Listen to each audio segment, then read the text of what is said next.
Buonasera, sono Massimo Mariotti, candidato alle prossime elezioni regionali con Fratelli d'Italia a sostegno di Luca Zaia, Presidente.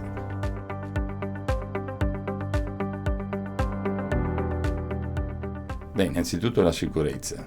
sia quella sanitaria, visto che veniamo fuori da un periodo difficile per il virus, che insomma adesso la situazione è migliorata, ma non bisogna abbassare la guardia, vediamo che c'è sempre questo pericolo di contagi e soprattutto temiamo che ci sia una recrudescenza verso la fine dell'anno. Per questo noi di Fratelli d'Italia, io in particolare, sostengo la necessità di ristrutturare la distribuzione degli ospedali che invece negli anni precedenti sono stati tagliati i posti letto, sono stati chiusi degli ospedali anche qui nella nostra provincia di Verona, quindi dobbiamo riaprire gli ospedali facendoli diventare dei presidi sanitari di primo intervento, chiaramente concentrando le eccellenze in poli ben specifici e organizzate. Ma faccio l'esempio appunto degli ospedali di Macesine, di Isola Scala, di Nogara, di Zevio, di Bovolone, di Bussolengo, che sono stati chiusi o ridotti. Dobbiamo riaprirli. Poi c'è la sicurezza, quella che dà la garanzia al cittadino di poter uscire per strada, alle donne di andare fuori la sera senza pericoli e agli anziani di non essere aggrediti in casa. Questo è fondamentale per me e per la nostra battaglia a tutela del cittadino.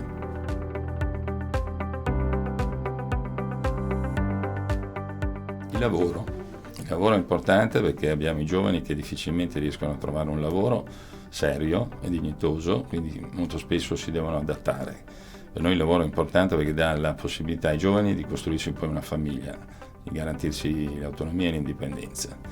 E poi anche per chi a 40 o 50 anni perde l'opportunità di lavoro perché le aziende chiudono, si ricollocano altrove, alcune purtroppo anche con l'emergenza virus hanno dovuto chiudere l'attività. Abbiamo visto quest'estate i tagli che ci sono stati nei lavori stagionali, quindi dobbiamo fare qualcosa per aiutare le persone di una certa età che perdendo il lavoro metterebbero la loro famiglia in difficoltà. Dobbiamo dare delle garanzie maggiori investendo per dare lavoro ai giovani e anche a chi meno giovane a un certo momento va in difficoltà.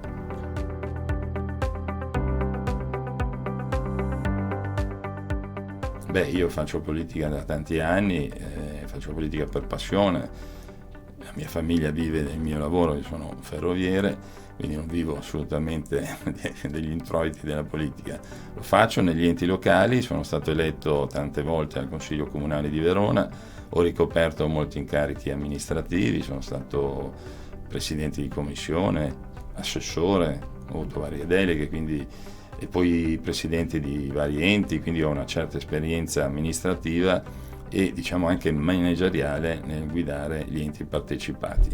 Per me la candidatura è la continuità e la continuazione di un percorso politico al servizio del cittadino per rappresentare i valori della destra identitaria, della destra sovranista, della destra sociale.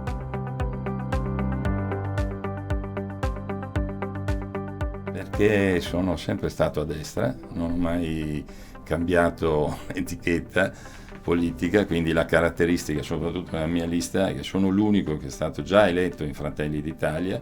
sono l'unico che è sempre stato a destra, ho cominciato l'attività politica da giovanissimo nella Giovane Italia, nel Fronte della Gioventù, nel FUAN che era l'organizzazione universitaria, poi nel Movimento Sociale, sono stato eletto Consiglio Comunale del Movimento Sociale, poi in Alleanza Nazionale dove ho ricoperto molti incarichi come dicevo prima e negli ultimi anni mi sono candidato in Fratelli d'Italia. Infatti il motto della mia campagna elettorale è un motto identitario, è un motto chiaro e preciso, a destra da sempre.